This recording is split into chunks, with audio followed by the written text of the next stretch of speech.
সহযোগিতা চাই, সেটা হলো আজকে যে এই কার্যক্রম শুরু করলেন আপনারা, আপনাদের এটার সকল ক্রেডিট আপনাদের, এই ক্রেডিট সকল রাজনৈতিক দলের, সামাজিক সংগঠনের, নারায়ণগঞ্জবাসীর এই ক্রেডিটকে আমরা রক্ষা করতে চাই, একদিনের ক্রেডিটে পরিণত করতে চাই না।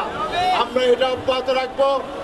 আমরা যারা এখানে হকারি করেন তাদের প্রতি আমার আহ্বান থাকবে যে আপনারা এই নারায়ণগঞ্জ মানুষের পালসটা বোঝেন এবং আপনারা এই ফুটপাতে এবং রাস্তায় বসার চেষ্টা করবেন না।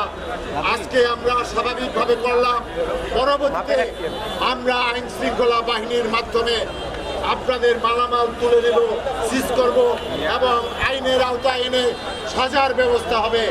আমরা সেটার দিকে চাইতে চাই না। সুতরাং আমাদের কথা হলো যে আপনারা এটা বজায় রাখবেন, এটাই আমাদের প্রত্যাশা। তবে আপনাদের জন্য বলতে চাই, যারা কর্মহারা হবেন তাদের জন্য আমরা ব্যবসায়ী সংগঠনের সাথে কথা বলেছি। প্রত্যেকটা গার্মেন্টসে 20 জন করে, বড় বড় গার্মেন্টসে, ছোট ছোট গার্মেন্টসে, মাঝারি গার্মেন্টসে 10 জন করে, ছোট গার্মেন্টসে আপনার 5 জন করে এই হকারদের তালিকা থেকে নিয়োগ দেওয়া হবে। যদি যারা যেতে চান তাদেরকে আমরা সেইভাবে পুনর্বাসন করব। আমরা আর নারায়ণগঞ্জে হকার দেখতে চাই না করে সড়ক দখল করে যানবাহন চলতে পারে না, আজকে ওই মানুষ ফুটপাত দিয়ে হাঁটতে পারে না, সেই ধরনের অবস্থা নারায়ণগঞ্জে অরাজকতা নারায়ণগঞ্জে দেওয়া হবে না।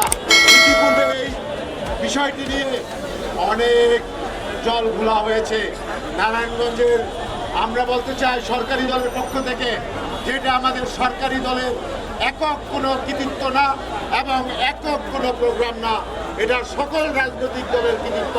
সকল দলের রাজনৈতিক দল, জনগণ এবং আপনার নাগরিকদেরকে এটাতে অংশগ্রহণ অব্যাহত রাখতে হবে।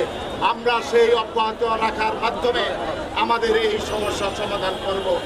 আমি আপনাদেরকে আশ্বস্ত করতে চাই, আজকে আমাদের এমপি মহোদয়, ডিসি মহোদয়, এসপি মহোদয় সহ জেলা পরিষদের প্রশাসক সহ আরও অন্যান্য নেতৃবৃন্দের সাথে আমরা এরপরে সিটি কর্পোরেশন থেকে আপনি একটা জিনিস দেখেন, ঢাকা 2 সিটিতে মাত্র 20,000 এই অটোরিকশার অনুমোদন দেওয়া হয়েছে, অথচ নারায়ণগঞ্জের মতো একটি ছোট শহরে 17,800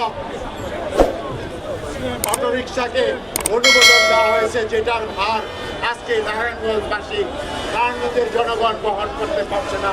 তাই আমরা ডিজিটাল যে প্লেট আমরা ইতিপূর্বে প্রদান করব, ডিজিটাল প্লেট ব্যতীত কোনো অবৈধ বাইরের গাড়ি নারায়ণগঞ্জ শহরে প্রবেশ করতে দেব না। ইনশাল্লাহ এটা করলে যানজট সমস্যার সমাধান হবে।